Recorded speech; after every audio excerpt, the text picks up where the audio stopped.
Crossroad Press presents The Books of Blood, Volume 2, written by Clive Barker. Dread, narrated by Chris Patton. There is no delight the equal of dread. If it were possible to sit, invisible, between two people on any train, in any waiting room or office, the conversation overheard would time and again circle on that subject. Certainly the debate might appear to be about something entirely different. The state of the nation, idle chat about death on the roads, the rising price of dental care. But strip away the metaphor, the innuendo, and there, nestling at the heart of the discourse, is dread. While the nature of God and the possibility of eternal life go undiscussed, we happily chew over the minutiae of misery. The syndrome recognizes no boundaries. In bathhouse and seminar room alike, the same ritual is repeated. With the inevitability of a tongue returning to probe a painful tooth, we come back and back and back again to our fears, sitting to talk them over with the eagerness of a hungry man before a full and steaming plate. While he was still at university and afraid to speak, Stephen Grace was taught to speak of why he was afraid. In fact, not simply to talk about it, but to analyze and dissect his every nerve ending, looking for tiny terrors. In this investigation, he had a teacher, Quaid. It was an age of gurus. It was their season. In universities up and down England, young men and women were looking east and west for people to follow like lambs. Steve Grace was just one of many. It was his bad luck that Quaid was the Messiah he found. They met in the student common room. "The name's Quaid," said the man at Steve's elbow at the bar. "Oh, you're Steve Grace?" "Yes. You're in the ethics class, right?" "Right. I don't see you in any of the other philosophy seminars or lectures." "It's my extra subject for the year. I'm on the English literature course. I just couldn't bear the idea of a year in the Old Norse classes." "So you plumped for ethics?" "Yes." Quaid ordered a double brandy. He didn't look that well off, and a double brandy would have just about crippled Steve's finances for the next week. Quaid downed it quickly and ordered another. "What are you having?" Steve was nursing half a pint of lukewarm lager, determined to make it last an hour. "Nothing for me." "Yes, you will." "I'm fine." "Another brandy and a pint of lager for my friend." Steve didn't resist Quaid's generosity. A pint and a half of lager in his unfed system would help no end in dulling the tedium of his oncoming seminars on Charles Dickens as a social analyst. He yawned just to think of it. Somebody ought to write a thesis on drinking as a social activity. Quaid studied his brandy a moment, then downed it. "Or as oblivion," he said. Steve looked at the man, perhaps 5 years older than Steve's 20. The mixture of clothes he wore was confusing. Tattered running shoes, cords, a gray-white shirt that had seen better days, and over it a very expensive black leather jacket that hung badly on his tall, thin frame. The face was long and unremarkable, the eyes milky blue and so pale that the color seemed to seep into the whites, leaving just the pinpricks of his irises visible behind his heavy glasses. Lips full like a jagger, but pale, dry, and unsensual. Hair a dirty blonde. Quaid, Steve decided, could have passed for a Dutch dope pusher. He wore no badges. They were the common currency of a student's obsessions, and Quaid looked naked without something to imply how he took his pleasures. Was he a gay feminist Save the Whale campaigner or a fascist vegetarian? What was he into, for God's sake? "You should have been doing Old Norse," said Quaid. "Why?" "They don't even bother to mark the papers on that course," said Quaid. Steve hadn't heard about this. Quaid droned on. "They just Throw them all up into the air, face up an A, face down a B. Oh, it was a joke. Quaid was being witty. Steve attempted a laugh, but Quaid's face remained unmoved by his own attempt at humor. You should be in Old Norse, he said again. Who needs Bishop Berkeley anyhow? Or Plato? Or... It's all shit. Yes. Watched you in the philosophy class. Steve began to wonder about Quaid. You never take notes, do you? No. I thought you were either sublimely confident or you simply couldn't care less. Neither. I'm just completely lost. Quaid grunted and pulled out a pack of cheap cigarettes. Again, that was not the done thing. You either smoked gouloirs, Camel, or nothing at all. It's not true philosophy they teach you here, said Quaid, with unmistakable contempt. Oh? We get spoon-fed a bit of Plato, or a bit of Bentham. No real analysis. It's got all the right markings, of course. It looks like the beast. It even smells a bit like the beast to the uninitiated. What beast? Philosophy. True philosophy. It's a beast, Stephen. Don't you think? I hadn't... It's wild. It bites. He grinned, suddenly vulpine. Yes, it bites, he replied. Oh, that pleased him. Again for luck. Bites. Stephen nodded. The metaphor was beyond him. I think we should feel mauled by our subject. Quaid was warming to the whole subject of mutilation by education. We should be frightened to juggle the ideas we should talk about. Why? Because if we were philosophers worth, we wouldn't be exchanging academic pleasantries. We wouldn't be talking semantics, using linguistic trickery to cover the real concerns. What would we be doing? Steve was beginning to feel like Quaid's straight man, except that Quaid wasn't in a joking mood. His face was set. His pinprick irises had closed down to tiny dots. We should be walking close to the beast, Steve, don't you think? Reaching out to stroke, pet it, milk it. What is the beast? Quaid was clearly a little exasperated by the pragmatism of the inquiry. It's the subject of any worthwhile philosophy, Stephen. It's the things we fear because we don't understand them. It's the dark behind the door. Steve thought of a door, thought of the dark. He began to see what Quaid was driving at in his labyrinthine fashion. Philosophy was a way to talk about fear. We should discuss what's intimate to our psyches, said Quaid. If we don't, we risk... Quaid's loquaciousness deserted him suddenly. What? Quaid was staring at his empty brandy glass, seeming to will it to be full again. Want another? Said Steve, praying that the answer would be no. What do we risk? Quaid repeated the question. Well, I think if we don't go out and find the beast... Steve could see the punchline coming. Sooner or later, the beast will come and find us. There is no delight the equal of dread, as long as it's someone else's. Casually, in the following week or two, Steve made some inquiries about the curious Mr. Quaid. Nobody knew his first name. Nobody was certain of his age, but one of the secretaries thought he was over 30, which came as a surprise. His parents, Cheryl had heard him say, were dead. Killed, she thought. That appeared to be the sum of human knowledge where Quaid was concerned. I owe you a drink, said Steve, touching Quaid on the shoulder. He looked as though he'd been bitten. Brandy? Thank you. Steve ordered the drinks. Did I startle you? I was thinking. No philosopher should be without one. One what? Brain? They fell to talking. Steve didn't know why he'd approached Quaid again. The man was 10 years his senior and in a different intellectual league. He probably intimidated Steve, if he was to be honest about it. Quaid's relentless talk of beasts confused him, yet he wanted more of the same.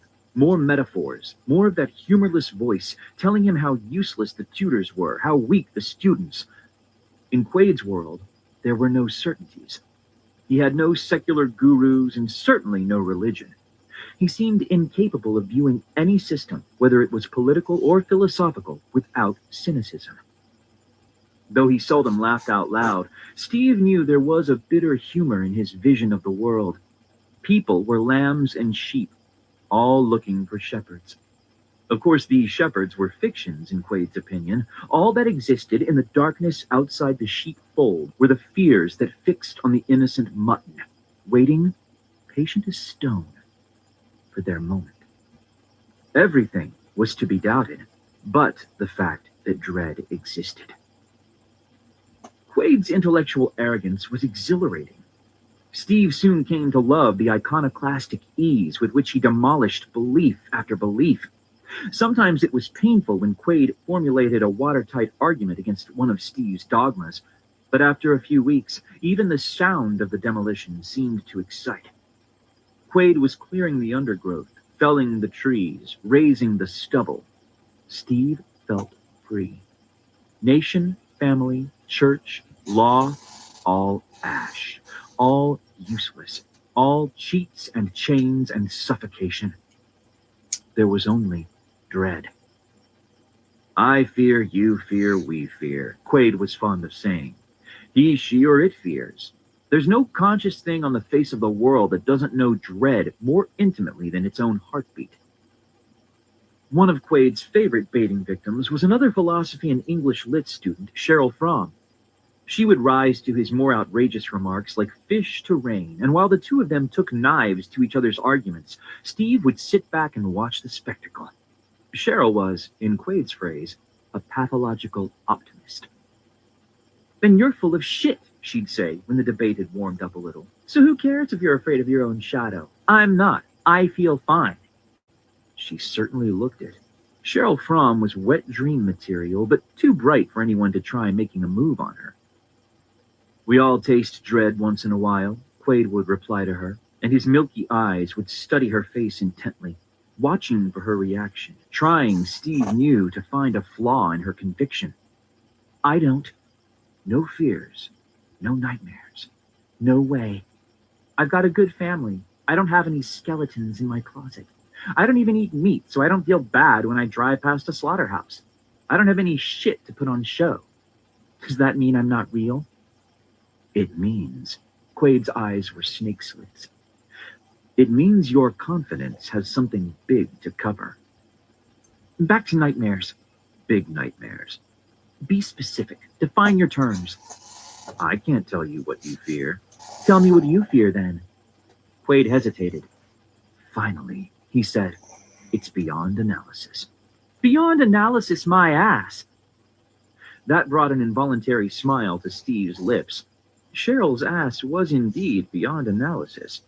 The only response was to kneel down and worship. Quade was back on his soapbox. What I fear is personal to me. It makes no sense in a larger context. The signs of my dread, the images my brain uses, if you like, to illustrate my fear, those signs are mild stuff by comparison with the real horror that's at the root of my personality. I've got images, said Steve. Pictures from childhood that make me think of... He stopped, regretting this confessional already. What? Said Cheryl. You mean things to do with bad experiences? Falling off your bike or something like that? Perhaps, Steve said. I find myself sometimes thinking of those pictures. Not deliberately, just when my concentration's idling. It's almost as though my mind went to them automatically. Quade gave a little grunt of satisfaction. Precisely, he said. Freud writes on that, said Cheryl. What? Freud, Cheryl repeated, this time making a performance of it as though she were speaking to a child. Sigmund Freud, you may have heard of him. Quade's lip curled with unrestrained contempt. Mother fixations don't answer the problem. The real terrors in me, in all of us, are pre-personality. Dread's there before we have any notion of ourselves as individuals. The thumbnail, curled up on itself in the womb, feels fear. You remember, do you? Said Cheryl. Maybe, Quaid replied, deadly serious. The womb? Quaid gave a sort of half smile. Steve thought the smile said, I have knowledge you don't. It was a weird, unpleasant smile, one Steve wanted to wash off his eyes. You're a liar, said Cheryl, getting up from her seat and looking down her nose at Quaid. Perhaps I am, he said, suddenly the perfect gentleman. After that, the debate stopped. No more talking about nightmares, no more debating the things that go bump in the night. Steve saw Quaid irregularly for the next month, and when he did, Quaid was invariably in the company of Cheryl Fromm. Quaid was polite with her, even deferential. He no longer wore his leather jacket because she hated the smell of dead animal matter. This sudden change in their relationship confounded Stephen, but he put it down to his primitive understanding of sexual matters. He wasn't a virgin, but women were still a mystery to him, contradictory and puzzling. He was also jealous, though he wouldn't entirely admit that to himself. He resented the fact that the wet dream genius was taking up so much of Quaid's time. There was another feeling, a curious sense he had that Quaid was courting Cheryl for his own strange reasons. Sex was not Quaid's motive, he felt sure. Nor was it respect for Cheryl's intelligence that made him so attentive. No, he was cornering her somehow. That was Steve's instinct. Cheryl Fromm was being rounded up for the kill. Then, after a month, Quaid let a remark about Cheryl drop in conversation. She's a vegetarian, he said. Cheryl? Of course, Cheryl. I know, she mentioned it before. Yes, but it isn't a fad with her. She's passionate about it. Can't even bear to look in a butcher's window. She won't touch meat, smell meat. Oh, Steve was stumped. Where was this leading? Dread, Steve. Of meat? The signs are different from person to person. She fears meat. She says she's so healthy, so balanced. Shit. I'll find it. Find what? The fear, Steve. You're not going to... Steve didn't know how to voice his anxiety without sounding accusatory. Harm her? Said Quaid. No, I'm not going to harm her in any way. Any damage done to her will be strictly self-inflicted. Quaid was staring at him almost hypnotically. It's about time we learn to trust one another, Quaid went on. He leaned closer. Between the two of us. Listen, I don't think I want to hear. We have to touch the beast, Stephen. Damn the beast, I don't want to hear. Steve got up, as much to break the oppression of Quaid's stare as to finish the conversation. We're friends, Stephen. Yes? Then respect that. What? Silence. Not a word. Steve nodded. That wasn't a difficult promise to keep. There was nobody he could tell his anxieties to without being laughed at. Quaid looked satisfied. He hurried away, leaving Steve feeling as though he had unwillingly joined some secret society, for what purpose he couldn't begin to tell. Quaid had made a pact with him, and it was unnerving.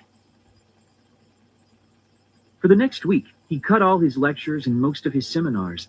Notes went uncopied, books unread, essays unwritten. On the 2 occasions he actually went into the university building, he crept around like a cautious mouse, praying he wouldn't collide with Quaid. He needn't have feared. The one occasion he did see Quaid's stooping shoulders across the quadrangle, he was involved in a smiling exchange with Cheryl Fromm.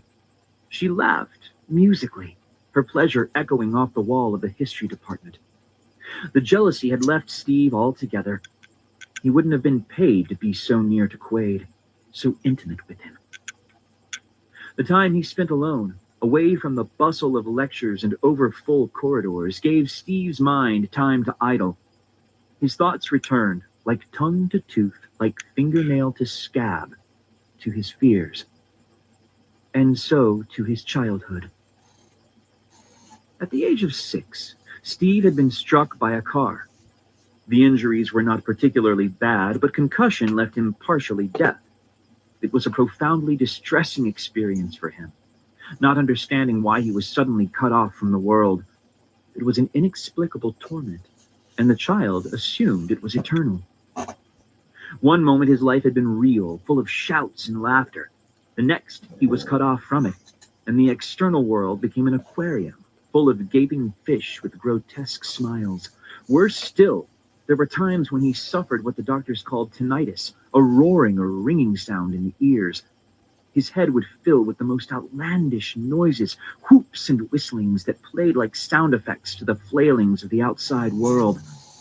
At those times, his stomach would churn, and a band of iron would be wrapped around his forehead, crushing his thoughts into fragments, dissociating head from hand, intention from practice. He would be swept away in a tide of panic, completely unable to make sense of the world while his head sang and rattled.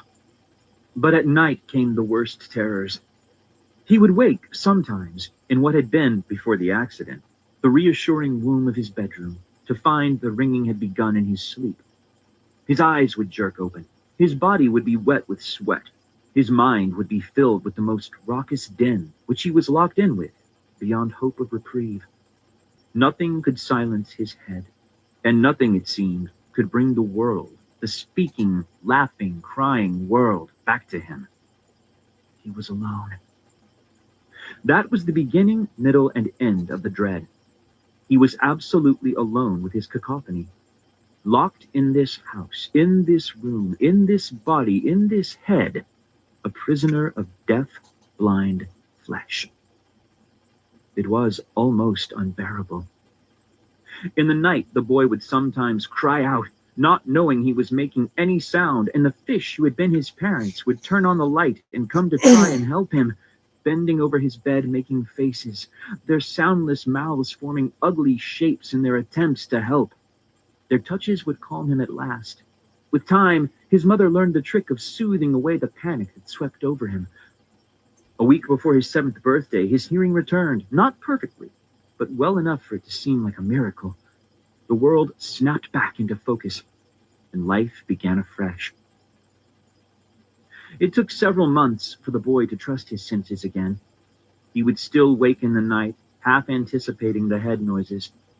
But though his ears would ring at the slightest volume of sound, preventing Steve from going to rock concerts with the rest of the students, he now scarcely ever noticed his slight deafness. He remembered, of course, very well. He could bring back the taste of his panic, the feel of the iron band around his head. And there was a residue of fear there, of the dark, of being alone. But then, wasn't everyone afraid to be alone? To be utterly alone? Steve had another fear now, far more difficult to pin down. Quaid. In a drunken revelation session, he had told Quaid about his childhood, about the deafness, about the night terrors. Quaid knew about his weakness, the clear route into the heart of Steve's dread. He had a weapon, a stick to beat Steve with, should it ever come to that. Maybe that was why he chose not to speak to Cheryl, warn her. Was that what he wanted to do? And certainly that was why he avoided Quaid. The man had a look in certain moods of malice. Nothing more or less. He looked like a man with malice deep, deep in him. Maybe those 4 months of watching people with the sound turned down had sensitized Steve to the tiny glances, sneers, and smiles that flit across people's faces. He knew Quaid's life was a labyrinth. A map of its complexities was etched on his face in 1,000 tiny expressions.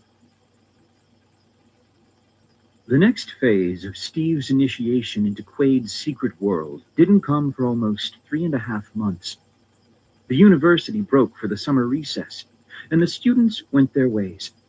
Steve took his usual vacation job at his father's printing works. It was long hours and physically exhausting, but an undeniable relief for him. Academe had overstuffed his mind. He felt force-fed with words and ideas. The print work sweated all of that out of him rapidly, sorting out the jumble in his mind. It was a good time. He scarcely thought of Quaid at all. He returned to campus in the late September. The students were still thin on the ground. Most of the courses didn't start for another week. And there was a melancholy air about the place, without its usual melee of complaining, flirting, arguing kids. Steve was in the library, cornering a few important books before others on his course had their hands on them. Books were pure gold at the beginning of term, with reading lists to be checked off, and the university bookshop forever claiming the necessary titles were on order. They would invariably arrive, those vital books, 2 days after the seminar in which the author was to be discussed. This final year, Steve was determined to be ahead of the rush for the few copies of seminal works the library possessed. The familiar voice spoke. Early to work. Steve looked up to meet Quade's pinprick eyes. I'm impressed, Steve. What with? Your enthusiasm for the job. Oh, Quade smiled. What are you looking for? Something on Bentham. I've got principles of morals and legislation. Will that do? It was a trap. No, that was absurd. He was offering a book. How could that simple gesture be construed as a trap? Come to think of it, the smile broadened. I think it's the library copy I've got. I'll give it to you. Thanks. Good holiday? Yes, thank you. You? Very rewarding. The smile had decayed into a thin line beneath his... You've grown a mustache. It was an unhealthy example of the species. Thin, patchy, and dirty blonde, it wandered back and forth under Quade's nose as if looking for a way off his face. Quade looked faintly embarrassed. Was it for Cheryl? He was definitely embarrassed now. Well, sounds like you had a good vacation. The embarrassment was surmounted by something else. I've got some wonderful photographs, Quade said. What of? Holiday snaps. Steve couldn't believe his ears. Had C. Fromm tamed B. Quade? Holiday snaps? You won't believe some of them. There was something of the Arab selling dirty postcards about Quade's manner. What the hell were these photographs? Split beaver shots of Cheryl caught reading Kant? I don't think of you as being a photographer. It's become a passion of mine. He grinned as he said, passion. There was a barely suppressed excitement in his manner. He was positively gleaming with pleasure. You've got to come and see them. Tonight. And pick up the Bentham at the same time. Thanks. I've got a house for myself these days. Round the corner from the maternity hospital in Pilgrim Street. Number 64. Sometime after 9? Right, thanks. Pilgrim Street. Quade nodded. I didn't know there were any habitable houses in Pilgrim Street. Number 64. Pilgrim Street was on its knees. Most of the houses were already rubble. A few were in the process of being knocked down. Their inside walls were unnaturally exposed. Pink and pale green wallpapers, fireplaces on upper stories hanging over chasms of smoking brick, stairs leading from nowhere to nowhere and back again. Number 64 stood on its own. The houses in the terrace to either side had been demolished and bulldozed away, leaving a desert of impacted brick dust which a few hardy and foolhardy weeds had tried to populate. A three-legged white dog was patrolling its territory along the side of 64, leaving little piss marks at regular intervals as signs of its ownership. Quade's house, though scarcely palatial, was more welcoming than the surrounding wasteland. They drank some bad red wine together, which Steve had brought with him, and they smoked some grass. Quade was far more mellow than Steve had ever seen him before, quite happy to talk trivia instead of dread, laughing occasionally, even telling a dirty joke. The interior of the house was bare to the point of being Spartan. No pictures on the walls, no decoration of any kind. Quade's books, and there were literally hundreds of them, were piled on the floor in no particular sequence that Steve could make out. The kitchen and bathroom were primitive. The whole atmosphere was almost monastic. After a couple of easy hours, Steve's curiosity got the better of him. Where's the holiday snaps then? He said, aware that he was slurring his words a little and no longer giving a shit. Oh yes, My experiment. Experiment? Tell you the truth, Steve, I'm not so sure I should show them to you. Why not? I'm into serious stuff, Steve. And I'm not ready for serious stuff, is that what you're saying? Steve could feel Quaid's technique working on him, even though it was transparently obvious what he was doing. I didn't say you weren't ready. What the hell is this stuff? Pictures. Of? You remember Cheryl. Pictures of Cheryl. Huh. How could I forget? She won't be coming back this term. Oh? She had a revelation. Quaid's stare was basilisk-like. What do you mean? She was always so calm, wasn't she? Quaid was talking about her as though she were dead. Calm, cool, and collected. Yes, I suppose she was. Poor bitch. All she wanted was a good fuck. Steve smirked like a kid at Quaid's dirty talk. It was a little shocking, like seeing Teacher with his dick hanging out of his trousers. She spent some of the vacation here. Here? In this house. You like her then? She's an ignorant cow. She's pretentious, she's weak, she's stupid. But she wouldn't give a fucking thing. You mean she wouldn't screw? Oh no, she'd strip off her knickers soon as look at you. It was her fears she wouldn't give. Same old song. But I persuaded her in the fullness of time. Quaid pulled out a box from behind a pile of philosophy books. In it was a sheaf of black and white photographs blown up to twice postcard size. He passed the first one of the series over to Steve. I locked her away, you see, Steve. Quaid was as unemotional as a newsreader, to see if I could needle her into showing her dread a little bit. What do you mean, locked her away? Upstairs. Steve felt strange. He could hear his ears singing very quietly. Bad wine always made his head ring. I locked her away upstairs, Quaid said again, as an experiment. That's why I took this house. No neighbors to hear. No neighbors to hear what? Steve looked at the grainy image in his hand. Concealed camera, said Quaid. She never knew I was photographing her. Photograph 1 was of a small, featureless room, a little plain furniture. That's the room. Top of the house. Warm. A bit stuffy even. No noise. No noise. Quaid proffered photograph 2. Same room. Now most of the furniture had been removed. A sleeping bag was laid along one wall. A table, a chair, a bare light bulb. That's how I laid it out for her. It looks like a cell, Quaid grunted. Photograph 3. The same room. On the table, a jug of water. In the corner of the room, a bucket, roughly covered with a towel. What's the bucket for?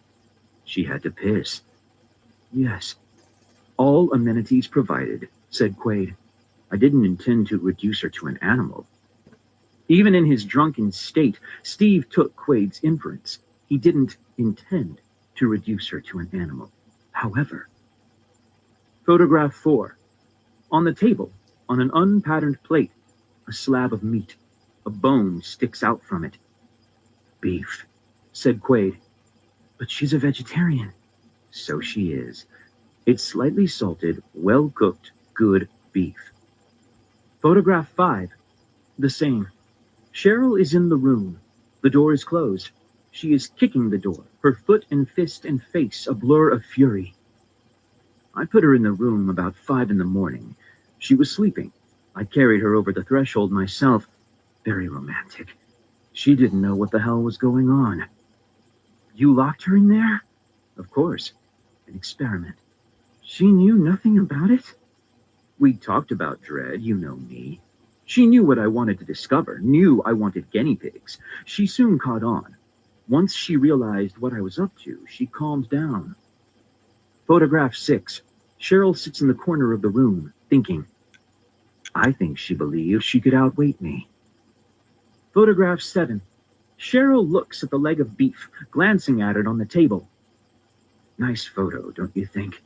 Look at the expression of disgust on her face. She hated even the smell of cooked meat. She wasn't hungry then, of course. 8. She sleeps. 9. She pisses.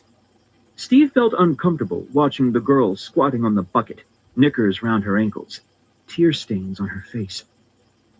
10. She drinks water from the jug. 11. She sleeps again, back to the room, curled up like a fetus. How long has she been in the room? This was only 14 hours in. She lost orientation as to time very quickly. No light change, you see. Her body clock was fucked up pretty soon. How long was she in here? Till the point was proved. 12. Awake, she cruises the meat on the table, caught surreptitiously glancing down at it. This was taken the following morning. I was asleep. The camera just took pictures every quarter hour. Look at her eyes. Steve peered more closely at the photograph. There was a certain desperation on Cheryl's face, a haggard, wild look. The way she stared at the beef, she could have been trying to hypnotize it. She looks sick. She's tired, that's all. She slept a lot as it happened, but it seemed to just make her more exhausted than ever. She doesn't know now if it's day or night, and she's hungry, of course. It's been a day and a half. She's more than a little peckish. 13.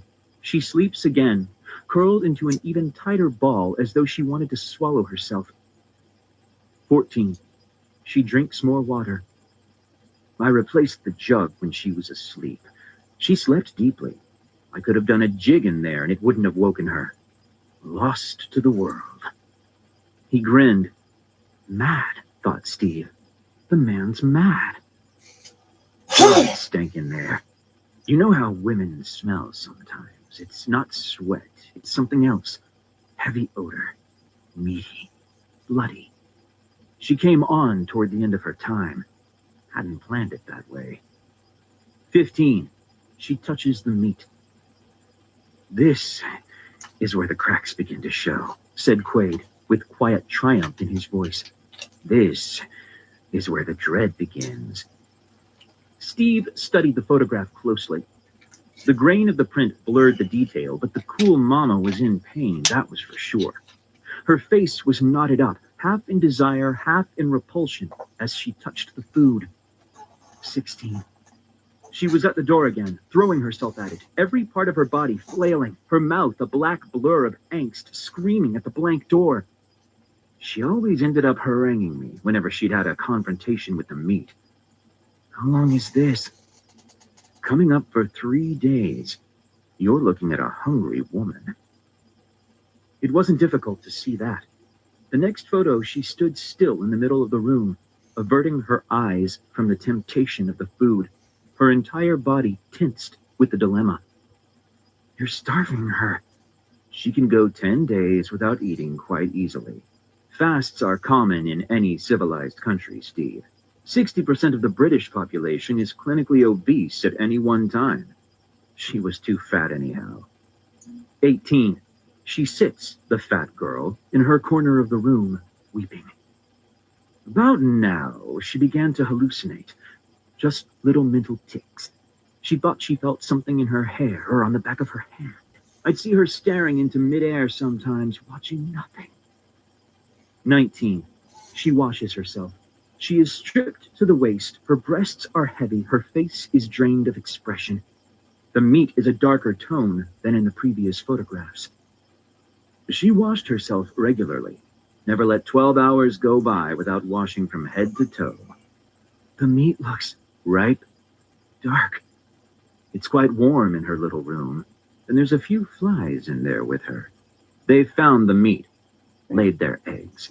Yes, it's ripening up quite nicely. Is that part of the plan? Sure. If the meat revolted when it was fresh, what about her disgust at rotted meat? That's the crux of her dilemma, isn't it? The longer she waits to eat, the more disgusted she becomes with what she's been given to feed on. She's trapped with her own horror of meat on the one hand and her dread of dying on the other. Which is going to give first? Steve was no less trapped now. On the one hand, this joke had already gone too far, and Quaid's experiment had become an exercise in sadism. On the other hand, he wanted to know how far this story ended. There was an undeniable fascination in watching the woman suffer. The next 7 photographs, 20, 21, 2, 3, 4, 5, and 6, pictured the same circular routine: sleeping, washing, pissing, meat watching, sleeping, washing, pissing. Then 27. See, she picks up. Yes, she picks it up, her face full of horror. The haunch of the beef looks well ripened now, speckled with flies' eggs. Gross. She bites it. The next photograph, and her face is buried in the meat. Steve seemed to taste the rotten flesh in the back of his throat. His mind found a stench to imagine and created a gravy of putrescence to run over his tongue. How could she do it? 29. She is vomiting in the bucket in the corner of the room. 30. She is sitting, looking at the table. It is empty. The water jug has been thrown against the wall. The plate has been smashed. The beef lies on the floor in a slime of degeneration. 31. She sleeps. Her head is lost in a tangle of arms. 32. She is standing up. She is looking at the meat again, defying it. The hunger she feels is plain on her face. So is the disgust. 33. She sleeps. How long now? Asked Steve. 5 days. No, 6. 6 days. 34. She is a blurred figure, apparently flinging herself against a wall, perhaps beating her head against it. Steve couldn't be sure. He was past asking. Part of him didn't want to know. 35. She is again sleeping, this time beneath the table. The sleeping bag has been torn to pieces, shredded cloth and pieces of stuffing littering the room. 36. She speaks to the door, through the door, knowing she will get no answer. 37. She eats the rancid meat. Calmly, she sits under the table like a primitive in her cave and pulls at the meat with her incisors. Her face is again expressionless. All her energy is bent to the purpose of the moment, to eat. To eat till the hunger disappears, till the agony in her belly and the sickness in her head disappear. A little bit, still. Steve stared at the photograph. Still hurts. It startled me, said Quaid, how suddenly she gave in. One moment she seemed to have as much resistance as ever. The monologue at the door was the same mixture of threats and apologies as she delivered day in, day out. Then she broke. Just like that. Squatted under the table and ate the beef down to the bone as though it were a choice cut. 38. She sleeps. The door is open. Light pours in. 39. The room is empty. Where did she go? She wandered downstairs. She came into the kitchen, drank several glasses of water, and sat in a chair for 3 or 4 hours without saying a word. Did you speak to her? Eventually, when she started to come out of her fugue state. The experiment was over. I didn't want to hurt her. What did she say? Nothing. Nothing? Nothing at all. For a long time, I don't believe she was even aware of my presence in the room. Then I cooked some potatoes, which she ate. She didn't try and call the police? No. No violence? No. She knew what I'd done and why I'd done it. It wasn't planned, but we'd talked about such experiments in abstract conversations. She hadn't come to any harm, you see. She lost a bit of weight, perhaps, but that was about all. Where is she now? She left the day after. I don't know where she went. And what did it all prove? Nothing at all, perhaps, but it made an interesting start to my investigations. Start? This was only a start? There was plain disgust for Quaid in Steve's voice. Steve, you could have killed her. No. She could have lost her mind, unbalanced her permanently. Probably, but unlikely. She was a strong-willed woman. But you broke her. Yes, it was a journey she was ready to take. We'd talked of going to face her fear. So here was I, arranging for Cheryl to do just that. Nothing much, really. You forced her to do it. She wouldn't have gone otherwise. True, it was an education for her. So now you're a teacher? Steve wished he'd been able to keep the sarcasm out of his voice, but it was there. Sarcasm, anger, and a little fear. Yes, I'm a teacher, Quaid replied, looking at Steve obliquely, his eyes not focused. I'm teaching people dread. Steve stared at the floor. Are you satisfied with what you've taught? And learned, Steve. I've learned, too. It's a very exciting prospect. A world of fears to investigate, especially with intelligent subjects. Even in the face of rationalization, Steve stood up. I don't want to hear any more. Oh, okay. I've got classes early tomorrow. No. What? A beat. Faltering. No, don't go yet. Why? His heart was racing. He feared Quaid. He'd never realized how profoundly. I've got some more books to give you. Steve felt his face flush. Slightly. What had he thought in that moment? That Quaid was going to bring him down with a rugby tackle and start experimenting on his fears? No. Idiot thoughts. I've got a book on Kierkegaard you'll like. Upstairs. I'll be 2 minutes. Smiling, Quaid left the room. Steve squatted on his haunches and began to sheaf through the photographs again. It was the moment when Cheryl first picked up the rotting meat that fascinated him the most. Her face wore an expression completely uncharacteristic of the woman he had known. Doubt was written there, and confusion, and deep dread. It was Quaid's word. A dirty word, an obscene word, associated from this night on with Quaid's torture of an innocent girl. For a moment, Steve thought of the expression on his own face as he stared down at the photograph. Was there not some of the same confusion on his face? And perhaps some of the dread, too, waiting for release. He heard a sound behind him, too soft to be Quaid. Unless he was creeping. Oh, God. Unless he was... A pad of chloroformed cloth was clamped over Steve's mouth and his nostrils.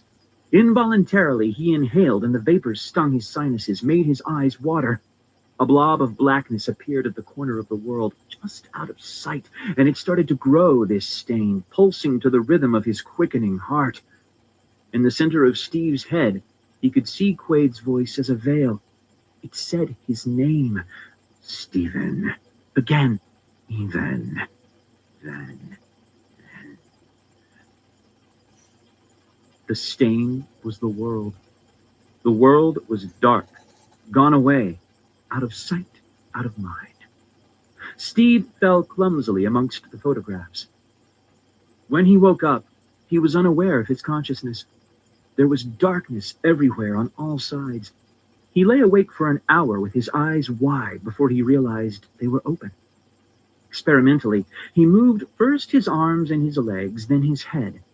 He wasn't bound as he'd expected, except by his ankle. There was definitely a chain or something similar around his left ankle. It chafed his skin when he tried to move too far.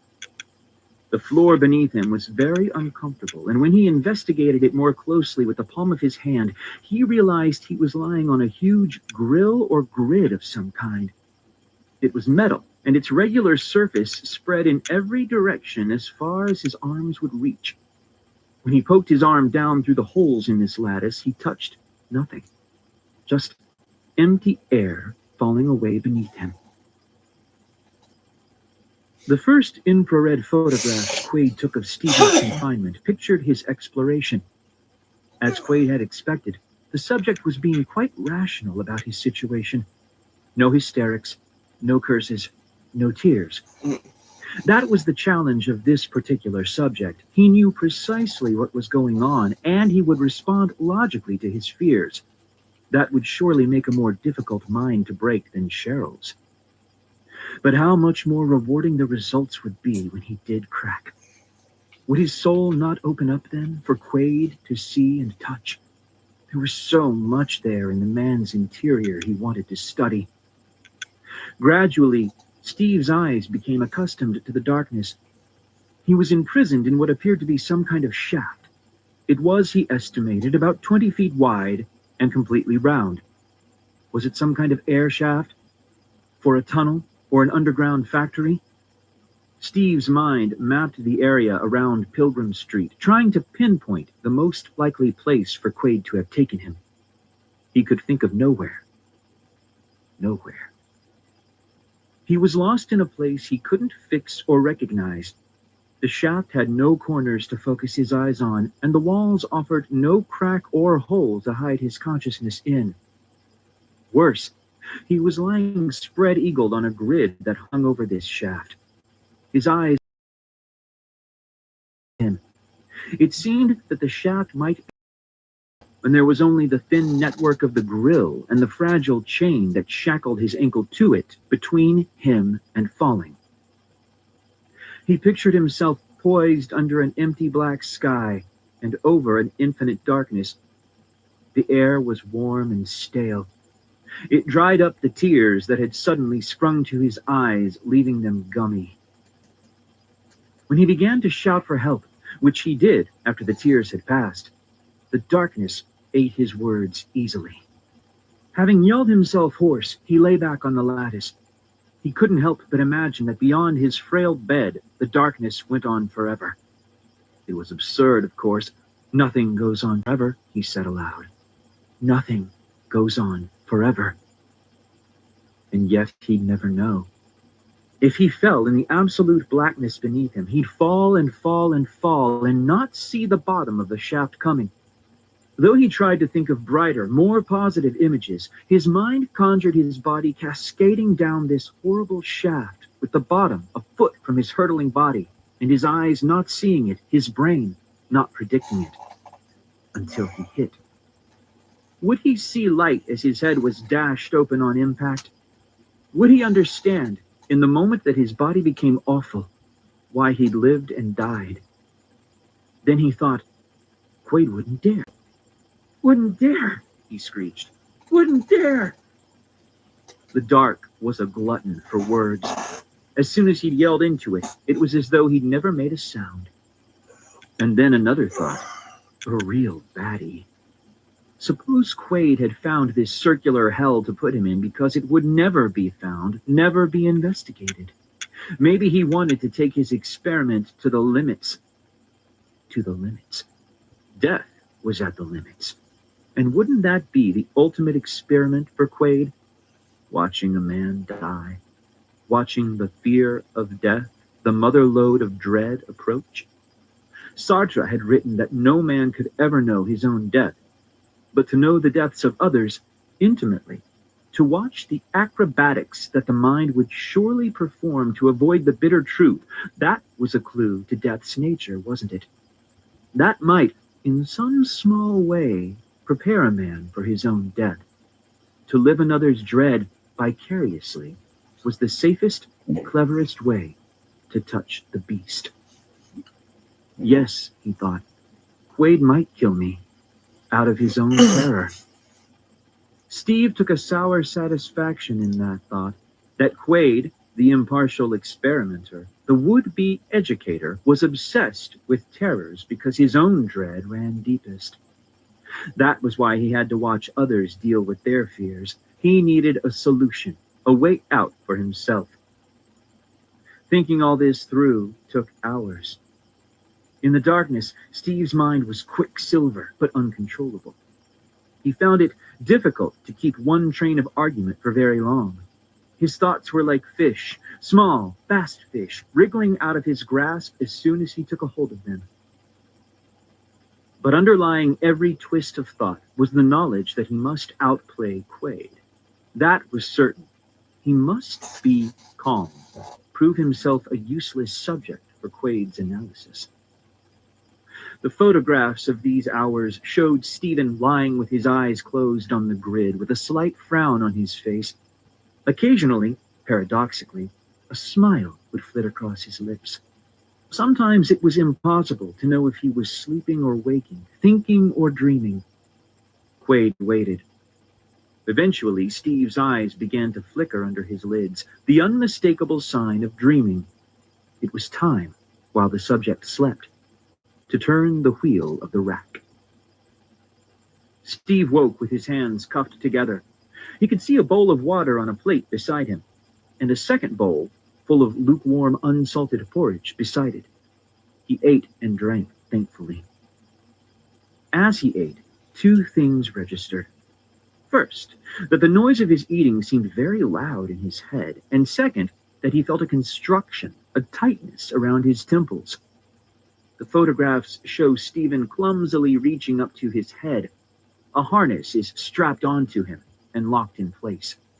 It clamps plugs deep into his ears, preventing any sound from getting in. The photographs show puzzlement, then anger, then fear. Steve was deaf. All he could hear were the noises in his head, the clicking of his teeth, the slush and swallow of his palate. The sounds boomed between his ears like guns. Tears sprang to his eyes. He kicked at the grid, not hearing the clatter of his heels on the metal bars. He screamed until his throat felt as if it was bleeding. He heard none of his cries. Panic began in him. The photographs show its birth. His face was flushed. His eyes were wide, his teeth and gums exposed in a grimace. He looked like a frightened monkey. All the familiar childhood feelings swept over him. He remembered them like the faces of old enemies, the chittering limbs, the sweat, the nausea. In desperation, he picked up the bowl of water and upturned it over his face. The shock of the cold water diverted his mind momentarily from the panic ladder it was climbing. He lay back down on the grid, his body aboard, and told himself to breathe deeply and evenly. Relax, relax, relax, he said aloud. In his head, he could hear his tongue clicking.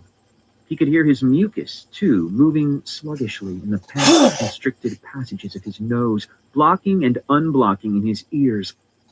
Now he could detect the low, soft hiss that waited under all the other noises, the sound of his mind. It was like the white noise between stations on the radio. This was the same whine that came to fetch him under anesthetic, the same noise that would sound in his ears on the borders of sleep. His limbs still twitched nervously, and he was only half aware of the way he wrestled with his handcuffs, indifferent to their edges scouring the skin at his wrists. The photographs recorded all these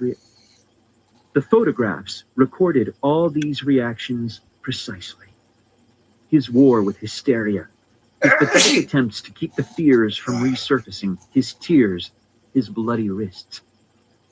Eventually, exhaustion won over panic, as it had so often as a child. How many times had he fallen asleep with the salt taste of tears in his nose and mouth, unable to fight any longer? The exertion had heightened the pitch of his head noises. Now, instead of a lullaby, his brain whistled and whooped him to sleep. Oblivion was good. Quaid was disappointed. It was clear from the speed of his response that Stephen Grace was going to break very soon indeed. In fact, he was as good as broken only a few hours into the experiment. And Quaid had been relying on Stephen. After months of preparing the ground, it seemed that this subject was going to lose his mind without giving up a single clue. One word, one miserable word was all Quaid needed. A little sign as to the nature of the experience, or better still, something to suggest a solution, a healing totem, a prayer even. Surely some savior comes to the lips as the personality is swept away in madness. There must be something. Quaid waited like a carrion bird at the sight of some atrocity, counting the minutes left to the expiring soul, hoping for a morsel. Steve woke face down on the grid. The air was much staler now, and the metal bars bit into the flesh of his cheek. He was hot and uncomfortable. He lay still, letting his eyes become accustomed to his surroundings again. The lines of the grid ran off in perfect perspective to meet the wall of the shaft. The simple network of crisscrossed bars struck him as pretty. Yes, pretty. He traced the lines back and forth till he tired of the game. Bored, he rolled over onto his back, feeling the grid vibrate under his body. Was it less stable now? It seemed to rock a little as he moved. Hot and sweaty, Steve unbuttoned his shirt. There was sleep spittle on his chin, but he didn't care to wipe it off. What if he drooled? Who was to see?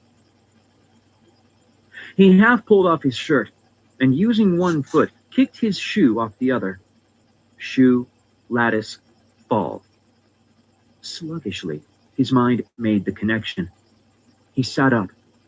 Oh, poor shoe. His shoe would fall. It would slip between the bars and be lost, but no.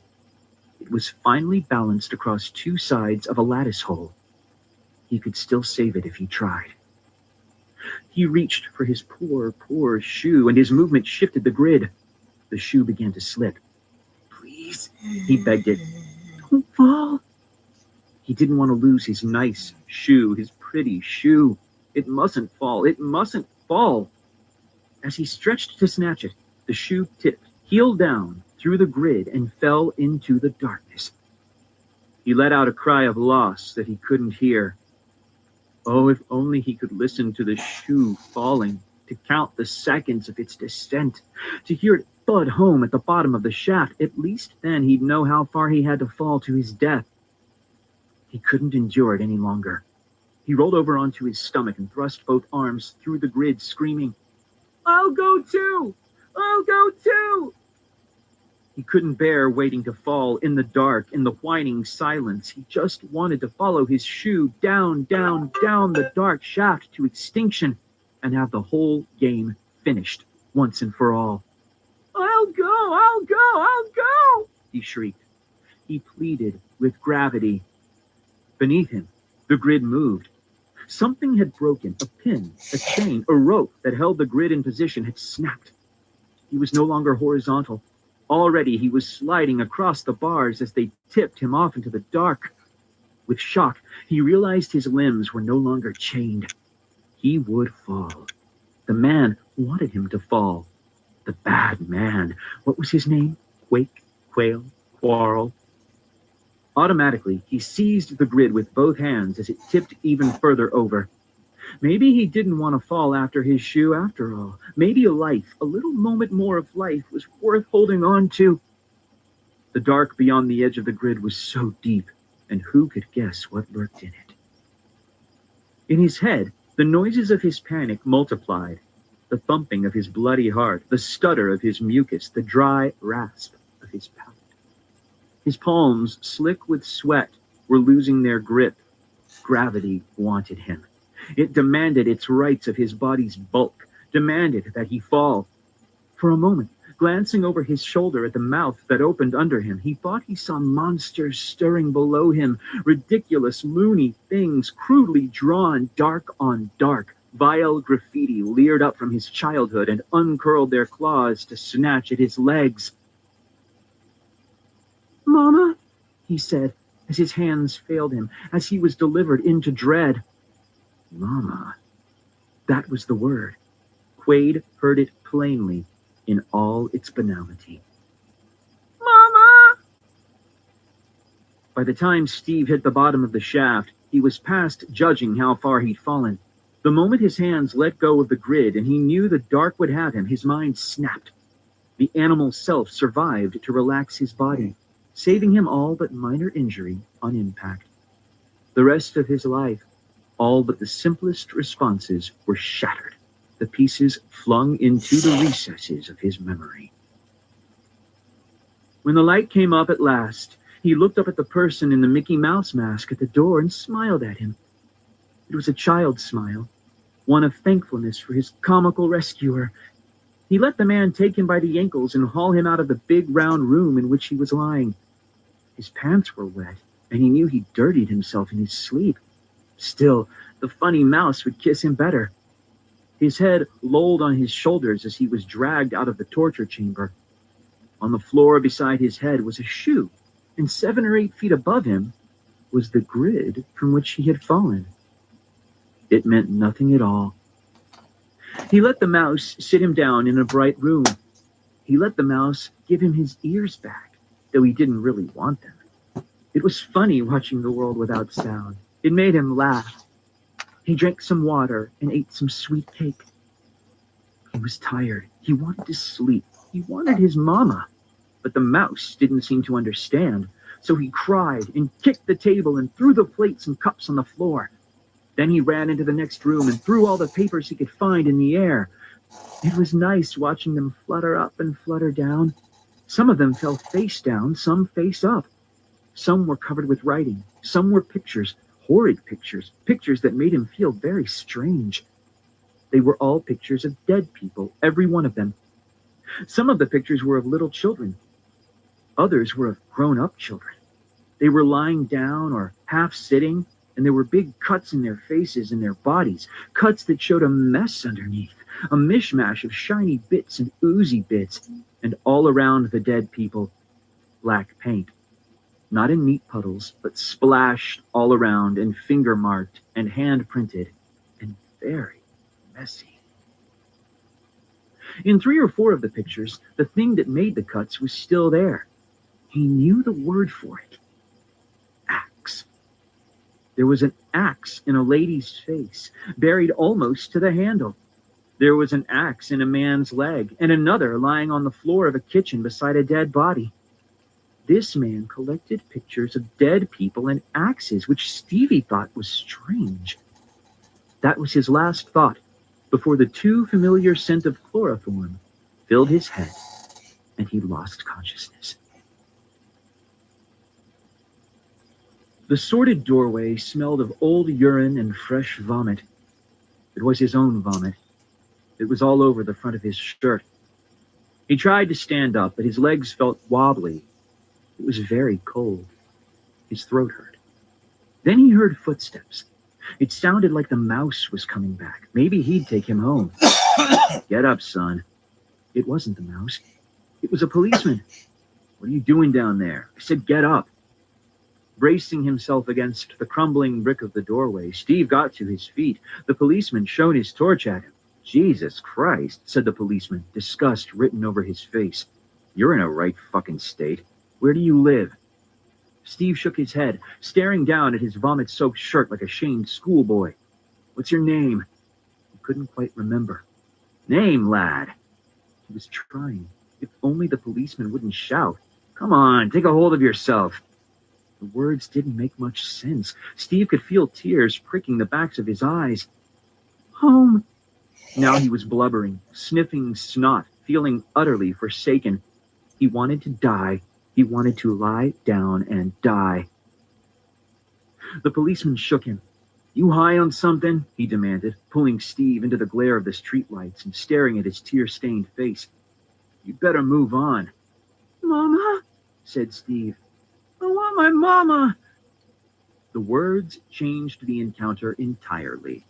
Suddenly, the policeman found the spectacle more than disgusting, more than pitiful. This little bastard with his bloodshot eyes and his dinner down his shirt was really getting on his nerves.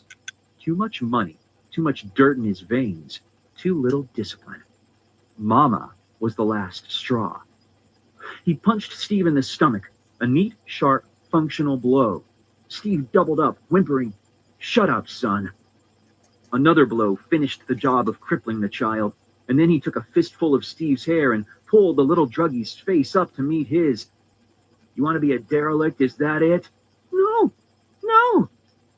Steve didn't know what a derelict was. He just wanted to make the policeman like him. Please, he said, tears coming again. Take me home. The policeman seemed confused.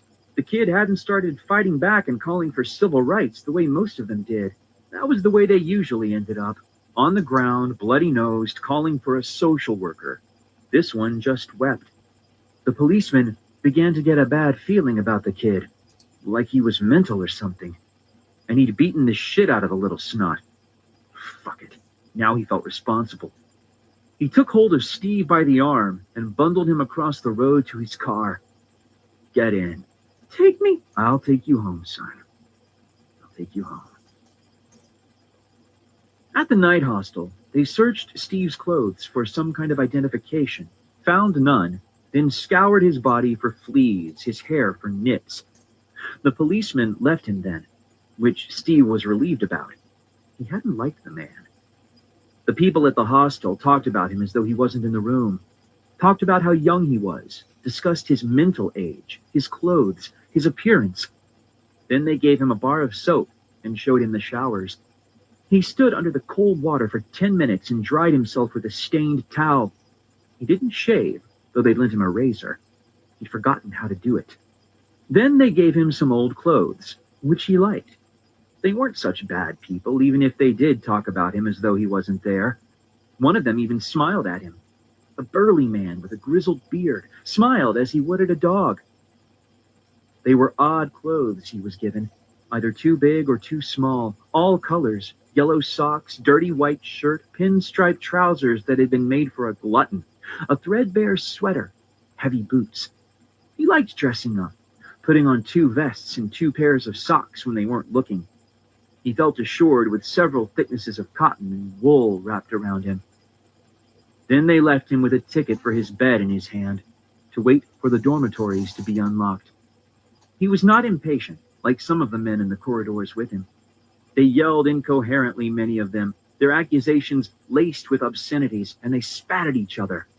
It frightened him. All he wanted was to sleep, to lie down and sleep. At 11 o'clock, one of the warders unlocked the gate to the dormitory, and all the lost men filed through to find themselves an iron bed for the night. The dormitory, which was large and badly lit, stank of disinfectant and old people. Avoiding the eyes and the flailing arms of the other derelicts, Steve found himself an ill-made bed with one thin blanket tossed across it and lay down to sleep. All around him, men were coughing and muttering and weeping. One was saying his prayers as he lay, staring at the ceiling on his gray pillow. Steve thought that was a good idea, so he said his own child's prayer. Gentle Jesus, meek and mild, look upon this little child, pity my, what was the word?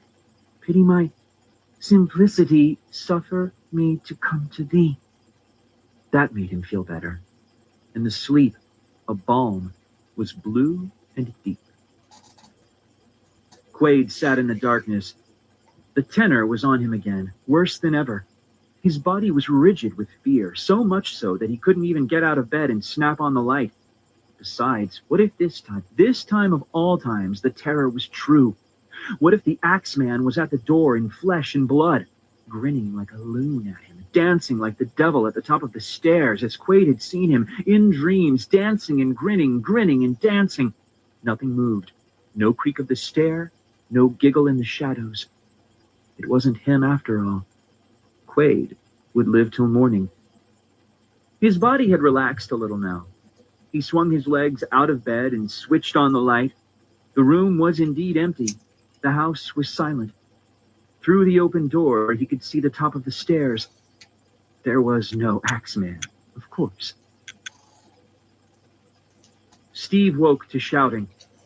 It was still dark. He didn't know how long he'd been asleep, but his limbs no longer ached so badly.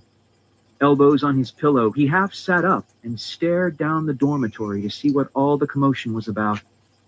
4 bedrows down from his, 2 men were fighting. The bone of contention was by no means clear. They just grappled with each other like girls. It made Steve laugh to watch them, screeching and pulling each other's hair. By moonlight, the blood on their faces and hands was black. One of them, the older of the 2, was thrust back across his bed, screaming, "I will not go to the Finchley Road. You will not make me. Don't strike me. I'm not your man. I'm not." The other was beyond listening. He was too stupid or too mad to understand that the old man was begging to be left alone. Urged on by spectators on every side, the old man's assailant had taken off his shoe and was belaboring his victim with it.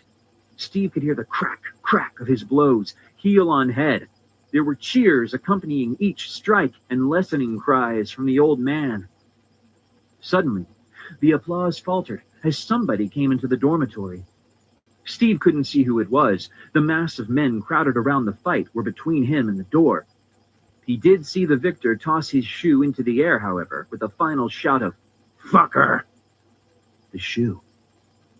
Steve couldn't take his eyes off the shoe. It rose in the air, turning as it rose, then plummeted to the bare boards like a shot bird. Steve saw it clearly, more clearly than he'd seen anything in many days. It landed not far from him. It landed with a loud thud. It landed on its side, as his shoe had landed. His shoe, the one he kicked off on the grid, in the room, in the house, in Pilgrim Street.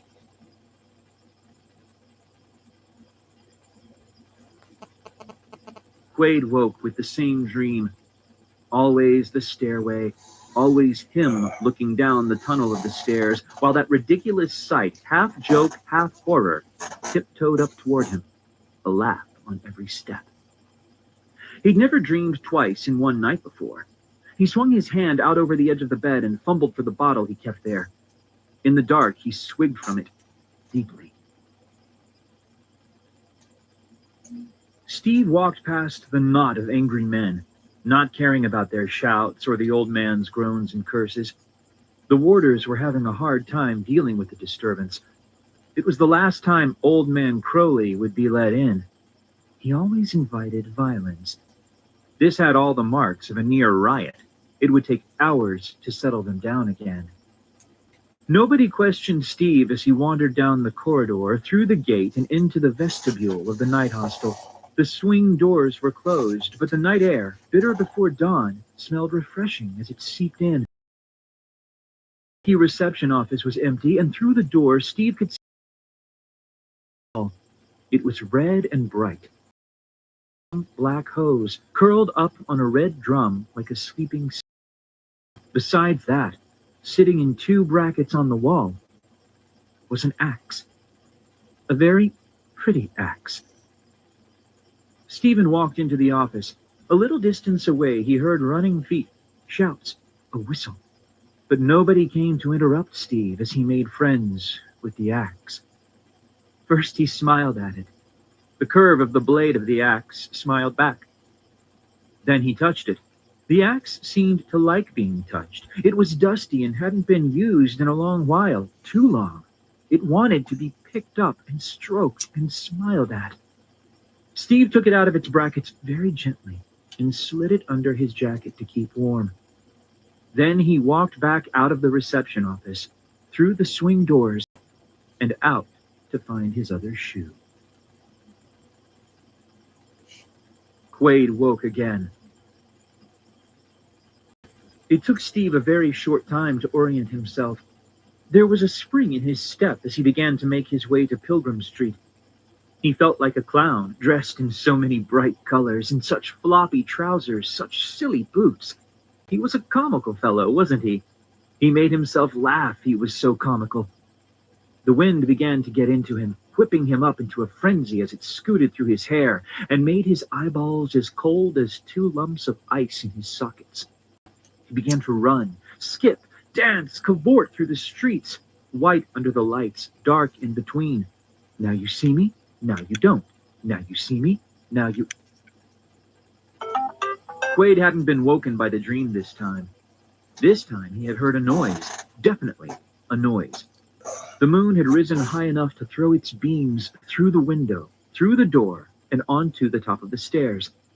There was no need to put on the light. All he needed to see, he could see. The top of the stairs were empty as ever. Then the bottom stair creaked, a tiny noise, as though a breath had landed on it. Quaid knew dread then. Another creak, as it came up the stairs toward him, the ridiculous dream. It had to be a dream. After all, he knew no clowns, no axe killers, so how could that absurd image, the same image that woke him night after night, be anything but a dream? Yet perhaps there were some dreams so preposterous they could only be true. No clowns, he said to himself as he stood watching the door and the stairway and the spotlight of the moon. Quaid knew only fragile minds, so weak they couldn't give him a clue to the nature, to the origin, or to the cure for the panic that now held him enthralled. All they did was break, crumble into dust when faced with the slightest sign of the dread at the heart of life. He knew no clowns, never had, never would. Then it appeared. The face of a fool. Pale to whiteness in the light of the moon, its young features bruised, unshaven and puffy, its smile open like a child's smile. It had bitten its lip in its excitement. Blood was smeared across its lower jaw, and its gums were almost black with blood. Still, it was a clown. Indisputably a clown, even to its ill-fitting clothes, so incongruous, so pathetic. Only the axe didn't quite match the smile. It caught the moonlight as the maniac made small chopping motions with it, his tiny black eyes glinting with anticipation of the fun ahead. Almost at the top of the stairs, he stopped, his smile not faltering for a moment as he gazed at Quaid's terror. Quaid's legs gave out, and he stumbled to his knees. The clown climbed another stair, skipping as he did so, his glittering eyes fixed on Quaid, filled with a sort of benign malice. The axe rocked back and forth in his white hands in a petite version of the killing stroke. Manic meds. Quaid knew him. It was his pupil, his guinea pig, transformed into the image of his own dread. Him, of all men, him, the deaf boy. The skipping was bigger now, and the clown was making a deep-throated noise, like the call of some fantastical bird. The axe was describing wider and wider sweeps in the air, each more lethal than the last. Stephen, said Quaid. The name meant nothing to Steve. All he saw was the mouth opening, the mouth closing. Perhaps a sound came out, perhaps not. It was irrelevant to him. The throat of the clown gave out a screech, and the axe swung up over his head, two-handed. At the same moment, the merry little dance became a run as the axeman leaped the last two stairs and ran into the bedroom, full into the spotlight. Quaid's body half turned to avoid the killing blow, but not quickly or elegantly enough. The blade slit the air and sliced through the back of Quaid's arm, shearing off most of his triceps, shattering his humerus and opening the flesh of his lower arm in a gash that just missed his artery. Quaid's scream could have been heard 10 houses away, except that those houses were rubble. There was nobody to hear. Nobody to come and drag the clown off him. The axe, eager to be about its business, was hacking at Quaid's thigh now as though it was chopping a log. Yawning wounds 4 or 5 inches deep exposed the shiny steak of the philosopher's muscle, the bone, the marrow. With each stroke, the clown would tug at the axe and pull it out, and Quaid's body would jerk like a puppet. Quaid screamed. Quaid begged. Quaid cajoled. The clown didn't hear a word. All he heard was the noise in his head, the whistles, the whoops, the howls, the hums.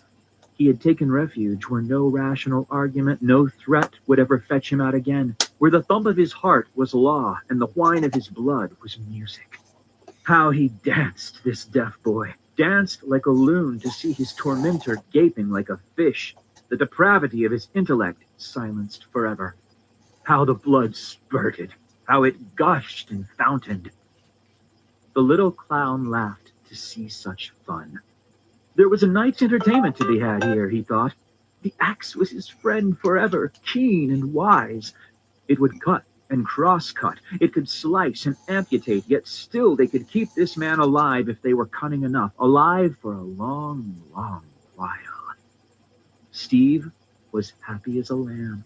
They had the rest of the night ahead of them, and all the music he could possibly want was sounding in his head, and Quaid knew, meeting the clown's vacant stare through an air turned bloody, that there was worse in the world than dread, worse than death itself.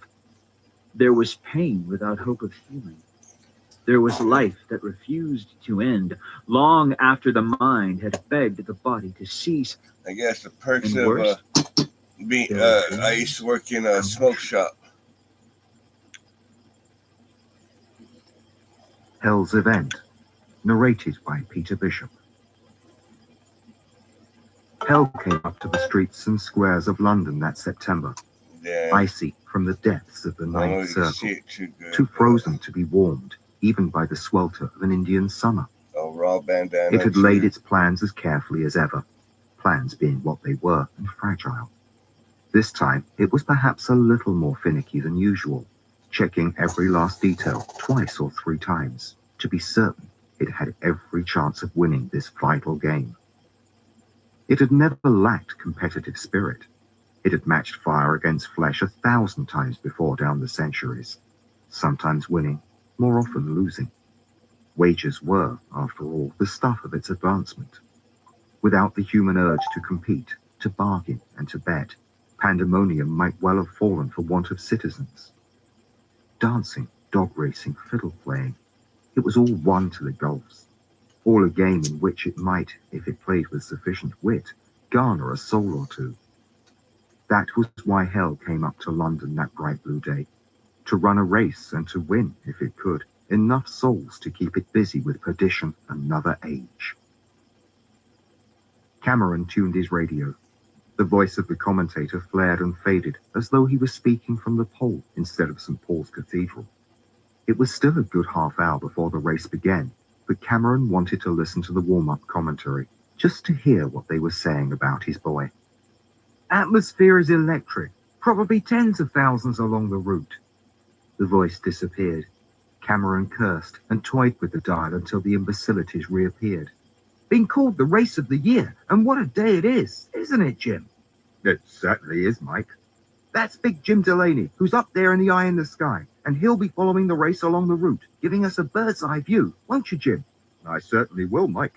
Well, there's a lot of activity behind the line. The competitors are all loosening up for the start.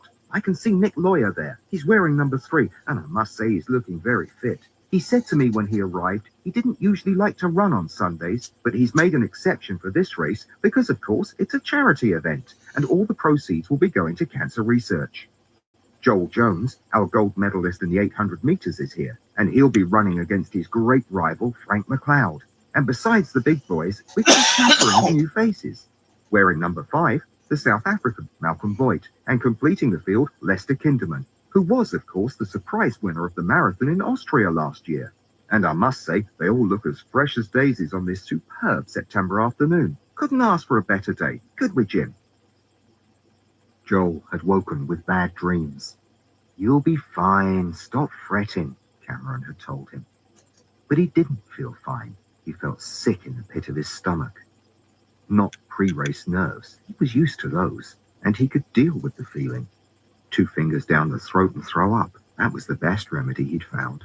Get it over and done with.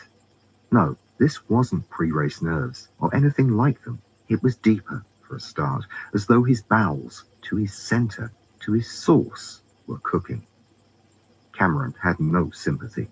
It's a charity race, not the Olympics, he said, looking the boy over. At your age. That was Cameron's technique. His mellow voice was made for coaxing, but was used to bully. Without that bullying, there would have been no gold medal, no cheering crowds, no admiring girls. One of the tabloids had voted Joel the best-loved blackface in England. It was good to be greeted as a friend by people he'd never met. He liked the admiration, however short-lived it might turn out to be. They love you, said Cameron. God knows why they love you. Then he laughed, his little cruelty over. You'll be all right, son, he said. Get out and run for your life. Now, in the broad daylight, Joel looked at the rest of the field and felt a little more buoyant. Kinderman had stamina, but he had no finishing power over middle distance. Marathon technique was a different skill altogether. Besides, he was so short-sighted he wore wire-rimmed glasses so thick they gave him the look of a bemused frog. No danger there. Lawyer, he was good, but this wasn't really his distance either.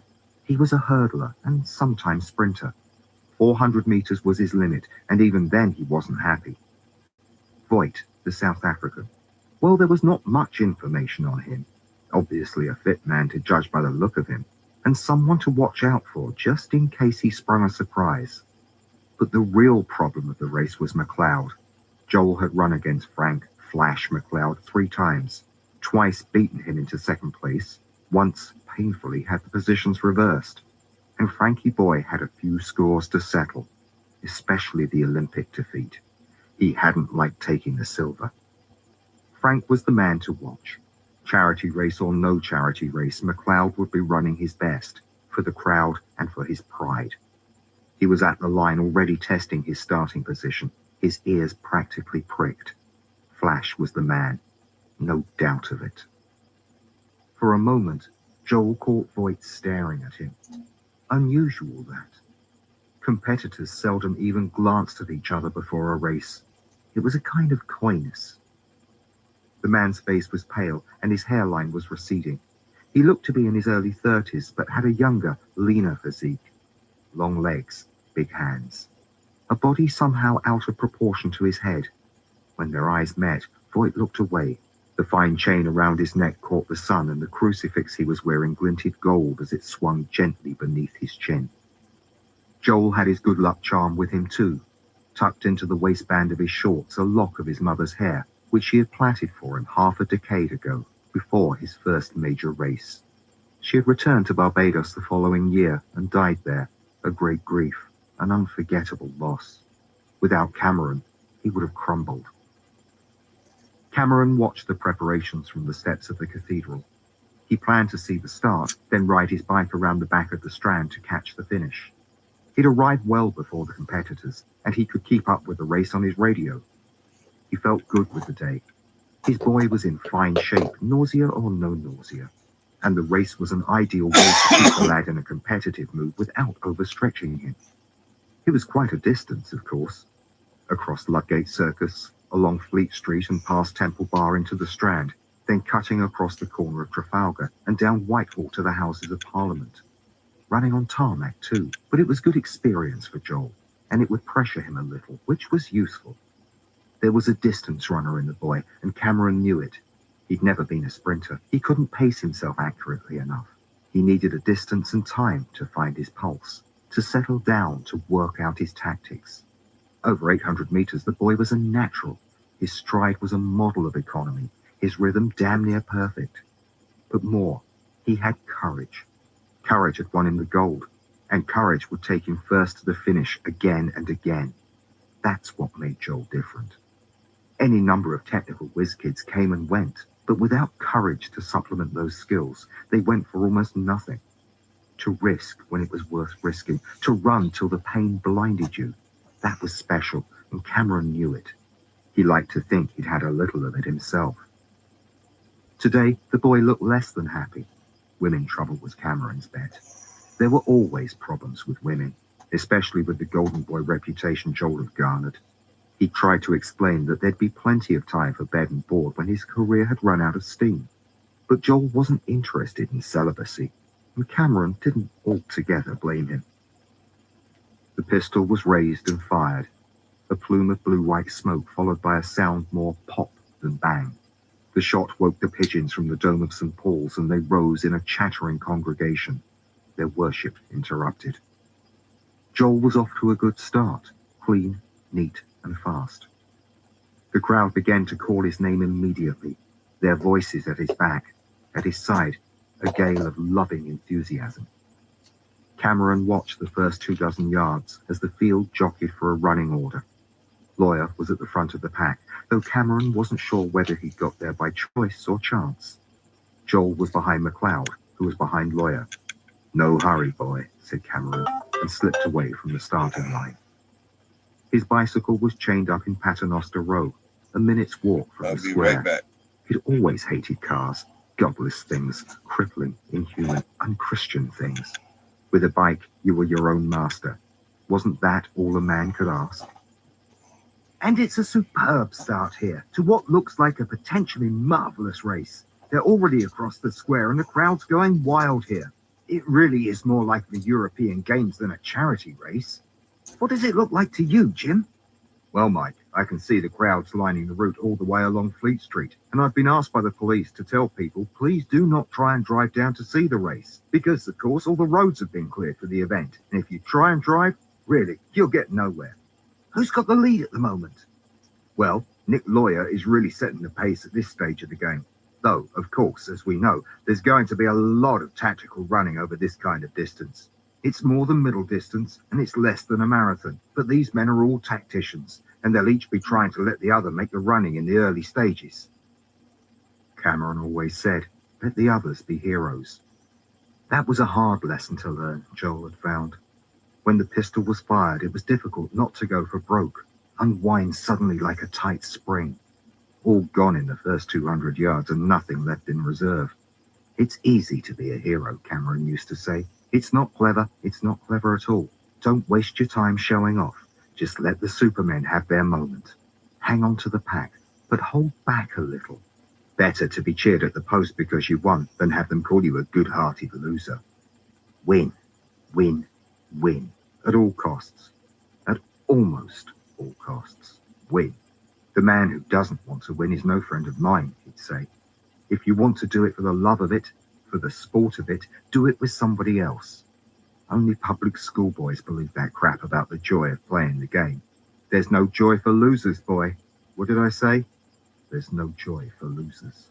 Be barbaric, play the rules, but play them to the limit. As far as you can push, push. Let no other son of a bitch tell you differently. You're here to win. What did I say? Win. In Paternoster Row, the cheering was muted, and the shadows of the buildings blocked the sun. It was almost cold. The pigeons still passed over, unable to settle now they'd been roused from their roost. They were the only occupants of the back streets. The rest of the living world, it seemed, was watching this race. Cameron unlocked his bicycle, pocketed the chain and padlocks, and hopped on. Pretty healthy for a 50-year-old, he thought, despite the addiction to cheap cigars. He switched on the radio. Reception was bad, walled in by the buildings. All crackle. He stood astride his bike and tried to improve the tuning. It did little good. And Nick Lawyer is falling behind already. That was quick. Mind you, Lawyer was past his prime by 2 or 3 years. Time to throw in the spikes and let a younger man take over. He'd had to do it, though my God it had been painful. Cameron remembered acutely how he'd felt at 33 when he realized that his best running years were over. It was like having one foot buried in the grave, a salutary reminder of how quickly the body blooms and begins to wither. As he pedaled out of the shadows into the sunnier street, a black Mercedes, chauffeur-driven, sailed past, so quietly it could have been wind-propelled. Cameron caught sight of the passengers only briefly. One he recognized as a man Voight had been talking with before the race. A thin-faced individual of about 40, with a mouth so tight his lips might have been surgically removed. Beside him sat Voight. Impossible as it seemed, it was Voight's face that glanced back out of the smoked glass windows. He was even dressed for the race. Cameron didn't like the look of this at all. He'd seen the South African 5 minutes earlier, off and running. So who was this? A double, obviously. It smelled of a fix. Somehow, it stank to high heaven. The Mercedes was already disappearing around a corner. Cameron turned off the radio and pedaled pell-mell after the car. The balmy sun made him sweat as he rode. The Mercedes was threading its way through the narrow streets with some difficulty, ignoring all the one-way signs as it went. Its slow passage made it relatively easy for Cameron to keep the vehicle in view without being seen by its occupants, though the effort was beginning to light a fire in his lungs. In a tiny, nameless alley just west of Fetter Lane, where the shadows were particularly dense, the Mercedes stopped. Cameron, hidden from view round a corner not 20 yards from the car, watched as the door was opened by the chauffeur, and the lipless man, with the Voight lookalike close behind, stepped out and went into a nondescript building. When all three had disappeared, Cameron propped his bike up against the wall and followed. The street was pin-drop hushed. From this distance, the roar of the crowd was only a murmur. It could have been another world, this street. The flitting shadows of birds, the windows of the buildings bricked up, the peeling paint, the rotten smell in the still air. A dead rabbit lay in the gutter, a black rabbit with a white collar, someone's lost pet. Flies rose and fell on it, alternately startled and ravenous. Cameron crept towards the open door as quietly as he was able. He had, as it turned out, nothing to fear. The trio had disappeared down the dark hallway of the house long since. The air was cool in the hall and smelled of damp. Looking fearless, but feeling afraid, Cameron entered the blind building. The wallpaper in the hallway was shit-colored, the paint the same. It was like walking into a bowel, a dead man's bowel, cold and shitty. Ahead, the stairway had collapsed, preventing access to the upper story. They had not gone up, but down.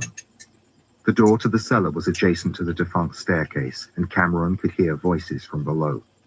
No time like the present, he thought, and opened the door sufficiently to squeeze into the dark beyond.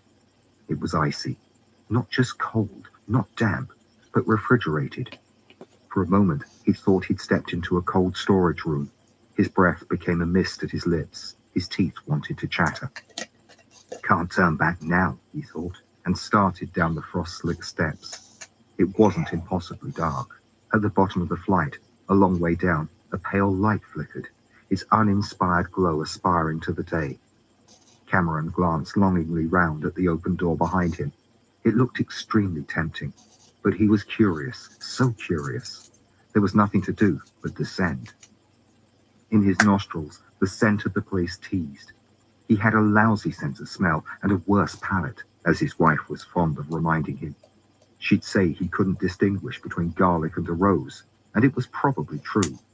But the smell in this deep meant something to him, something that stirred the acid in his belly into life. Goats. It smelled, he wanted to tell her then and there how he'd remembered. It smelled of goats. He was almost at the bottom of the stairs, 20, maybe 30 feet underground. The voices were still some distance away, behind a second door. He was standing in a little chamber, its walls badly whitewashed and scrawled with obscene graffiti, mostly pictures of the sex act. On the floor, a candelabrum, 7-forked. Only 2 of the dingy candles were lit, and they burned with a guttering flame that was almost blue. The goaty smell was stronger now, and mingled with a scent so sickly sweet it belonged in the circle. 2 doors led off the chamber, and from behind one, Cameron heard the conversation continuing. With scrupulous caution, he crossed the slippery floor to the door, straining to make sense of the murmuring voices. There was an urgency in them. Hurry! The right skills. Children. Children. Laughter. I believe we, tomorrow, all of us. Laughter again. Suddenly, the voices seemed to change direction, as if the speakers were moving back toward the door. Cameron took 3 steps back across the icy floor, almost colliding with the candelabrum.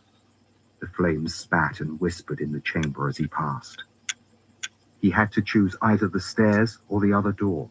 The stairs represented utter retreat. If he climbed them, he'd be safe, but he would never know.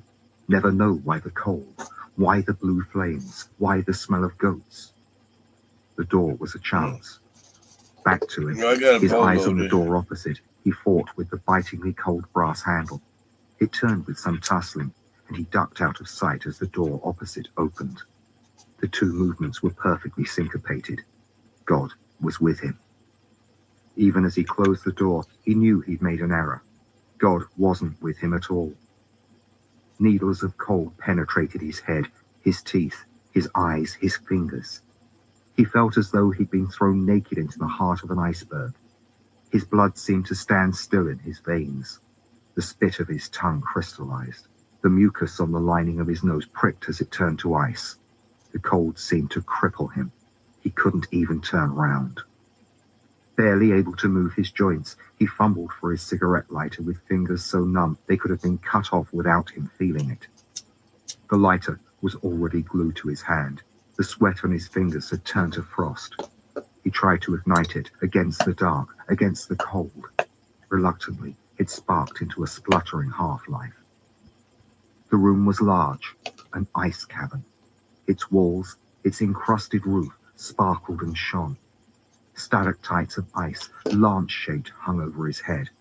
The floor on which he stood, poised uncertainly, was raked towards a hole in the middle of the room. 5 or 6 feet across, its edges and walls were so lined with ice, it seemed as though a river had been arrested as it poured down into the darkness. He thought of Xanadu, a poem he knew by heart. Visions of another Albion, where Alf the sacred river ran, through caverns measureless to man, down to a sunless sea. If there was indeed a sea down there, it was a frozen sea. It was death forever. It was as much as he could do to keep upright, to prevent himself from sliding down the incline toward the unknown. The lighter flickered as an icy air blew it out. "Shit," said Cameron as he was plunged into darkness.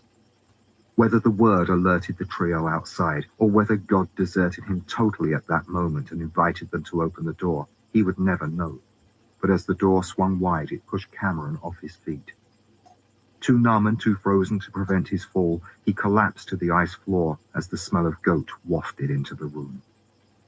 Cameron half turned.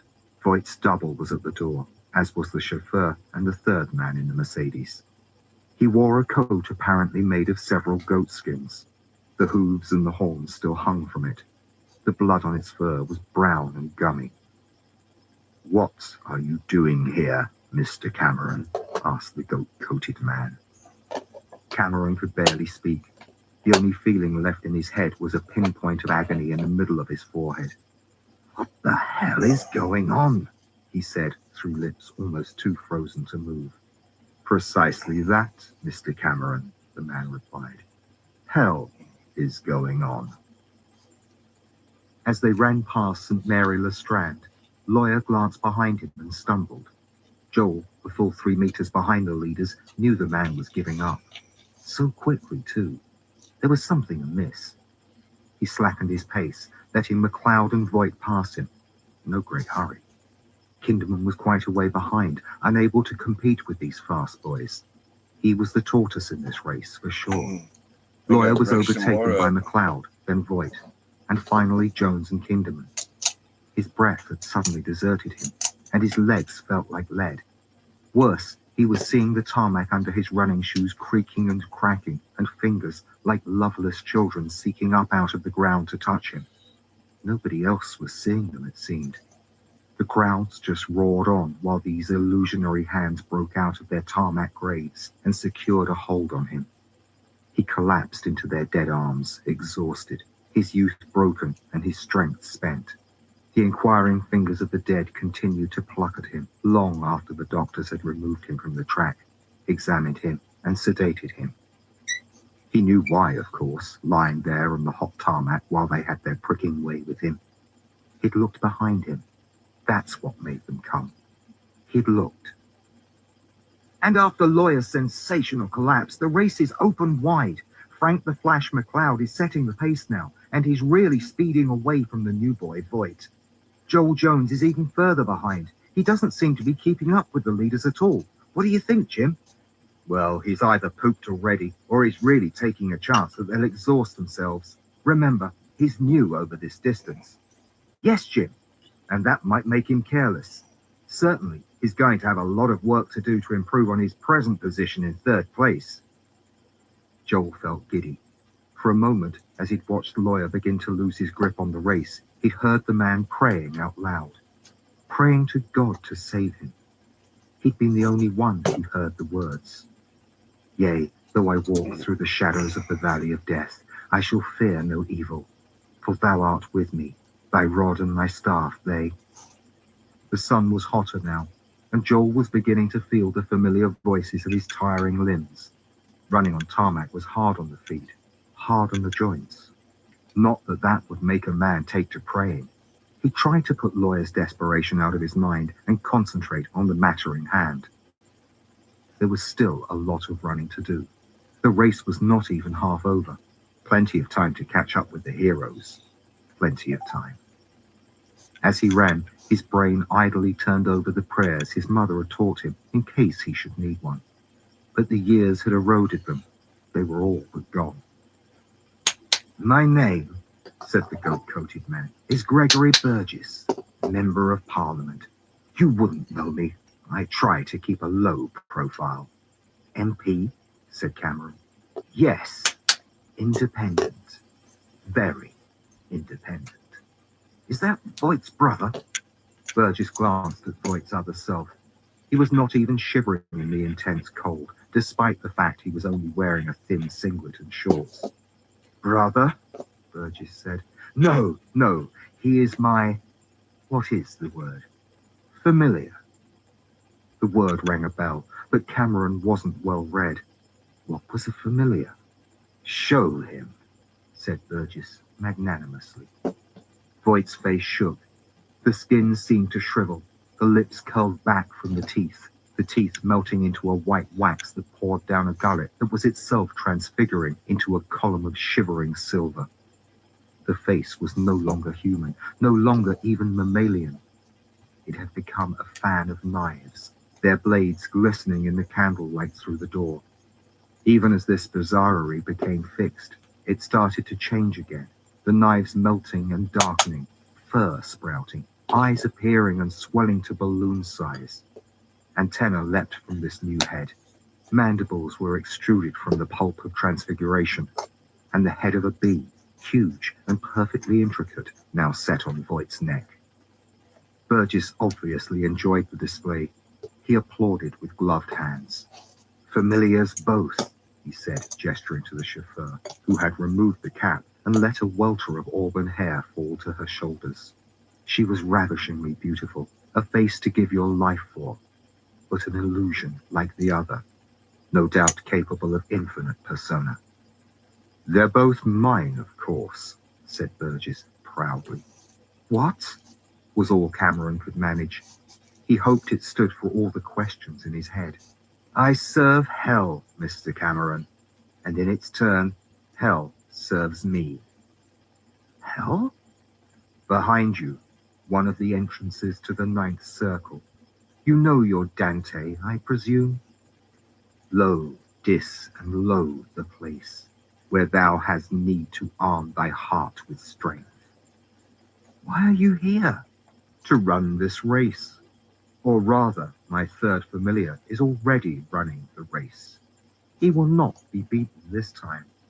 This time it is hell's event, Mr. Cameron, and we shall not be cheated of the prize. Hell? Said Cameron. You believe, don't you? You're a good churchgoer. Still pray before you eat, like any God-fearing soul, afraid of choking on your dinner. How do you know I pray?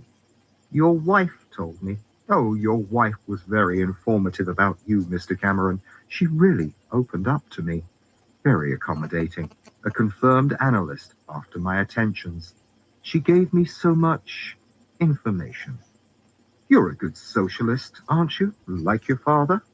Politics now. Oh, politics is the hub of the issue, Mr. Cameron. Without politics, we're lost in a wilderness, aren't we? Even hell needs order. 9 great circles, a pecking order of punishments. Look down. See for yourself. Cameron could feel the hole at his back. He didn't need to look. We stand for order, you know, not chaos. That's just heavenly propaganda. And you know what will win? It's a charity race. Charity is the least of it. We're not running this race to save the world from cancer. We're running it for government. Cameron half grasped the point. Government, he said. Once every century this race is run from St. Paul's to the Palace of Westminster. Often it has been run at the dead of night, unheralded, unapplauded. Today it is running full sunshine, watched by thousands. But whatever the circumstances, it is always the same race. Your athletes against one of ours. If you win, another 100 years of democracy. If we win, as we will, the end of the world as you know it. At his back, Cameron felt a vibration. The expression on Burgess's face had abruptly changed. The confidence had become clouded. The smugness was instantly replaced by a look of nervous excitement. Well, well, he said, his hands flapping like birds. It seems we are about to be visited by higher powers. How flattering. Cameron turned and peered over the edge of the hole. It didn't matter how curious he was now. They had him. He might as well see all there was to see. A wave of icy air blew up from the sunless circle, and in the darkness of the shaft he could see a shape approaching. Its movement was steady, and its face was thrown back to look at the world. Cameron could hear its breathing, see the wound of its features open and close in the murk, oily bone locking and unlocking like the face of a crab. Burgess was on his knees, the two familiars flat on the floor to either side of him, faces to the ground. Cameron knew he would have no other chance. He stood up, his limbs hardly in his control, and blundered towards Burgess, whose eyes were closed in reverent prayer. More by accident than intention, his knee caught Burgess under the jaw as he passed, and the man was sent sprawling. Cameron's soul slid on the floor out of the ice cavern and into the candlelit chamber beyond. Behind him, the room was filling with smoke and sighs, and Cameron, like Lot's wife fleeing from the destruction of Sodom, glanced back just once to see the forbidden sight behind him. It was emerging from the shaft, its grey bulk filling the hole, lit by some radiance from below. Its eyes, deep set in the naked bone of its elephantine head, met Cameron's through the open door. They seemed to touch him like a kiss, entering his thoughts through his eyes. He was not turned to salt. Pulling his curious glance away from the face, he skated across the icy chamber and started to climb the stairs, 2 and 3 at a time, falling and climbing, falling and climbing. The door was still ajar. Beyond it, daylight and the world. He flung the door open and collapsed into the hallway, feeling the warmth already beginning to wake his frozen nerves. There was no noise on the stairs behind him. Clearly, they were too in awe of their fleshless visitor to follow him. He hauled himself along the wall of the hallway, his body racked with shivers and chatterings. Still, they didn't follow him. Outside, the day was blindingly bright, and he began to feel the exhilaration of escape. It was like nothing he'd ever felt before. To have been so close, yet survived. God had been with him after all. He staggered along the road back to his bicycle, determined to stop the race, to tell the world. His bike was untouched, its handlebars warm as his wife's arms. As he hooked his leg over, the look he had exchanged with hell caught fire. His body, ignorant of the heat of his brain, continued about its business for a moment, putting its feet on the pedals and starting to ride away. Cameron felt the ignition in his head and knew he was dead. The look, the glance behind him, Lot's wife, like Lot's stupid wife. The lightning leapt between his ears faster than thought. His skull cracked, and the lightning, white-hot, shot out from the furnace of his brain. His eyes withered to black nuts in his sockets. He belched light from his mouth and nostrils. The combination turned him into a column of black flesh in a matter of seconds, without a flame or a wisp of smoke. Cameron's body was completely incinerated by the time the bicycle careered off the road and crashed through the tailor shop window, where it lay like a dummy, face down among the ashen suits. He, too, had looked back. The crowds at Trafalgar Square were a seething mass of enthusiasm. Cheers, tears, and flags. It was as though this little race had become something special for these people, a ritual the significance of which they could not know. Yet somewhere in them they understood the day was laden with sulfur. They sensed their lives stood on tiptoe to reach heaven, especially the children. They ran along the route, shouting incoherent blessings, their faces squeezed up with their fears. Some called his name. Joel, Joel. Or did he imagine that? Had he imagined, too, the prayer from lawyers' lips and the signs in the radiant faces of the babies held high to watch the runners pass?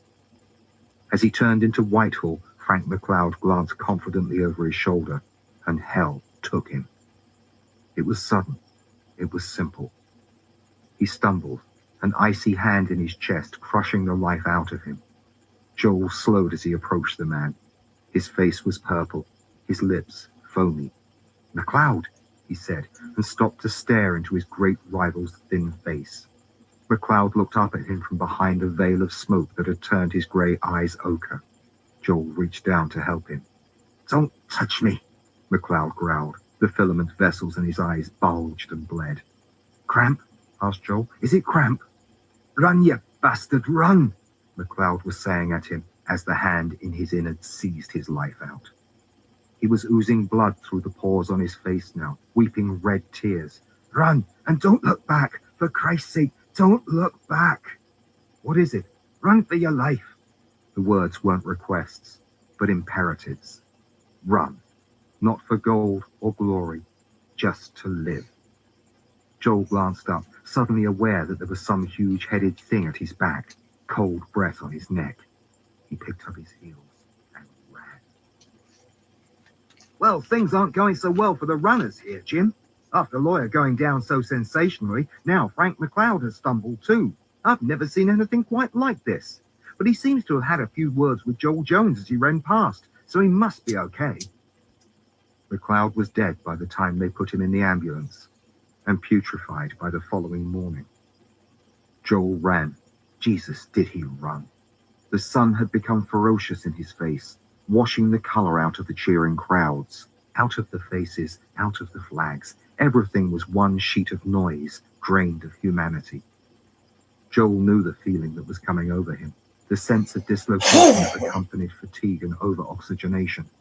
He was running in a bubble of his own consciousness, thinking, sweating, suffering by himself, for himself, in the name of himself. And it wasn't so bad, this being alone. Songs began to fill his head, snatches of hymns, sweet phrases from love songs, dirty rhymes. His self idled, and his dream mind, unnamed and fearless, took over. Ahead, washed by the same white rain of light, was Voight. That was the enemy. That was the thing to be surpassed. Voight, with his shining crucifix rocking in the sun. He could do it, as long as he didn't look, as long as he didn't look behind him. Burgess opened the door of the Mercedes and climbed in. Time had been wasted, valuable time. He should be at the Houses of Parliament, at the finishing line, ready to welcome the runners home. There was a scene to play in which he would pretend the mild and smiling face of democracy. And tomorrow, not so mild. His hands were clammy with excitement, and his pinstripe suit smelled of the goatskin coat he was obliged to wear in the room. Still, nobody would notice, and even if they did, what Englishman would be so impolite as to mention that he smelled goaty? He hated the lower chamber, the perpetual ice, that damn yawning hole with its distant sound of loss. But all that was over now. He'd made his oblations. He'd shown his utter and ceaseless adoration of the pit. Now it was time to reap the rewards. As they drove, he thought of his many sacrifices to ambition. At first, minor stuff, kittens and cockerels. Later, he was to discover how ridiculous they thought such gestures were. But at the beginning, he'd been innocent, not knowing what to give or how to give it. They began to make their requirements clear as the years went by.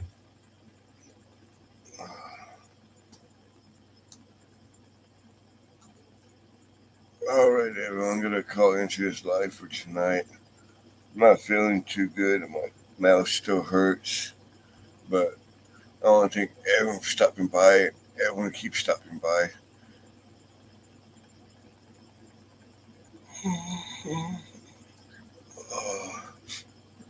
I appreciate all y'all support.